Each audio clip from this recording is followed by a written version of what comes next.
Bom, se você quer interpretar mesmo a Bíblia corretamente, já que a Bíblia é tão importante para a sua vida, a ponto de você se dar esse trabalho, então eu vou te passar, para começar, 3 dicas importantes, 3 macetes. Antes de entrar naquilo que o pessoal convencionou de chamar de chaves hermenêuticas, né?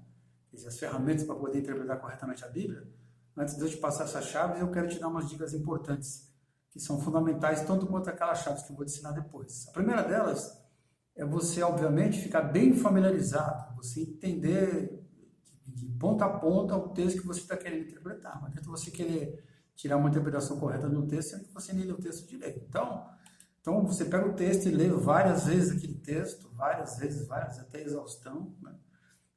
O ideal também é que você leia o texto em traduções diferentes. Pode ler na Bíblia de Jerusalém, pode ler na Revista Atualizada, Corrigida, na Bíblia do Mundo Novo, na NVI, o que você quiser. Quanto mais traduções você ler, melhor para você. Mais fácil vai ser a compreensão daquele texto.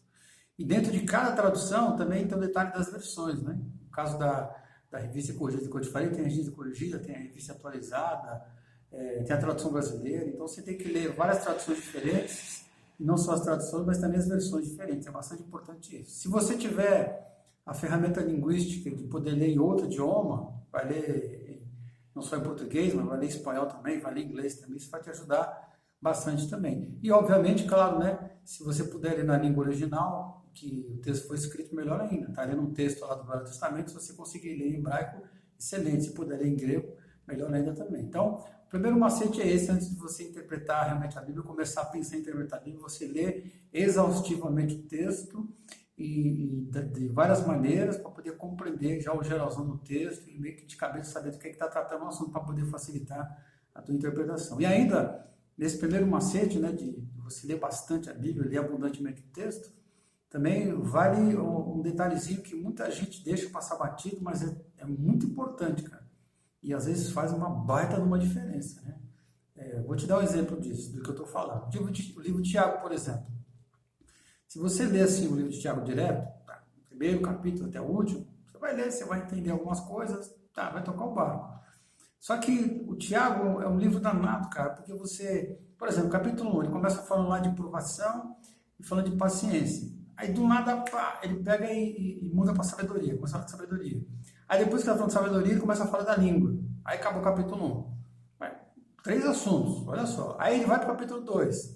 Aí começa a falar da relação com a riqueza, que os ricos devem ter, não devem ter. Aí pula depois para fé e obras. Aí você, pessoal, já não é mais inclusive agora é comigo, né?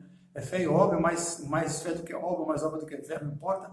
Depois acaba o capítulo 2, ele vai para o 3 e volta a falar de novo de sabedoria, e fala de língua de novo. Aí no capítulo 4 ele cai para falar de humildade e modéstia espiritual e volta para falar do domínio da língua de novo. Aí o último capítulo ele volta a falar de riqueza de rico, e volta a falar de fé, de oração de novo, e termina como ele começou, falando de tribulação e de paciência.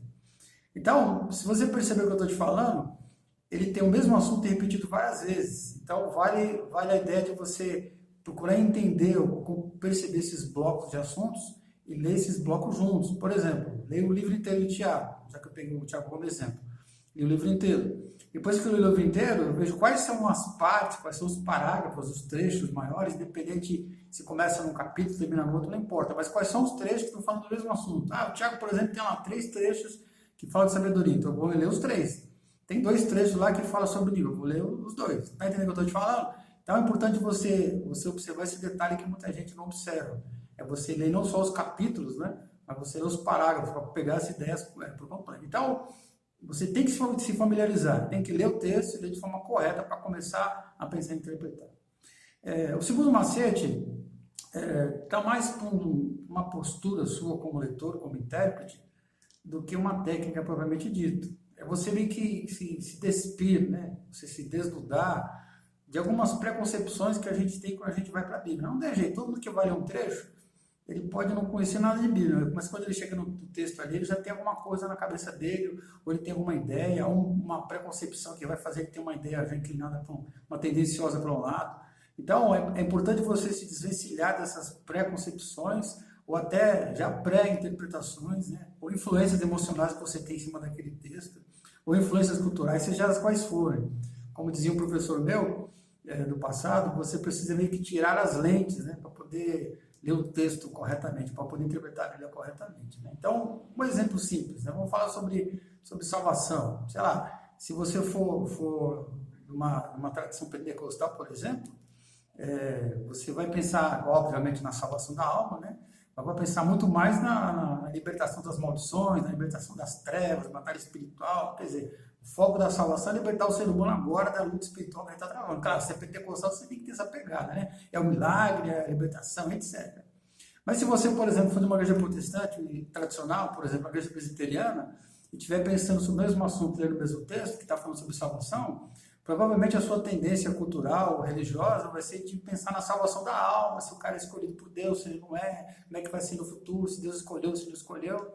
Se você for católico, por exemplo, tiver uma influência católica, uma história católica, que está lendo sobre salvação, você vai enxergar ali nas ações de Jesus, os milagres de Jesus, muito provavelmente, uma ação libertadora e salvadora, não do inferno, não das maldições, mas libertadora, por exemplo, da opressão social. Ainda mais se a igreja de onde você vem é uma daquelas igrejas católicas bem ativas, socialmente falando, que faz muito trabalho, né? Que às vezes tem envolvimento com o partido de esquerda e tudo mais. Então, a tua visão de salvação já vai ser sobre a salvação da opressão dos opressores, vamos dizer assim. Então, percebe o que eu estou te falando? Então, dependendo da tua história, da tua tradição, da tua visão, você pode chegar já no texto já meio que contaminado. Aí você tem que tirar as lentes para poder enxergar o que o texto está dizendo, né?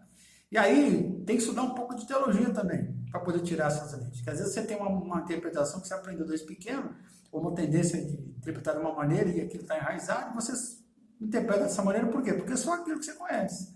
Mas é importante você estudar outras teologias para poder ter uma visão diferenciada, ver que outras linhas de pensamento tem sobre aquele mesmo assunto, né, que visão que eles têm, para poder comparar com a sua. E aí você analisa, então, com mais ferramentas, com mais condições, com mais opções, aí você pode voltar e analisar de novo aquele texto e aí perceber se a tua visão está correta ou se não está. Se você vai manter as suas lentes ou não. Então, esse é o segundo macete bastante importante.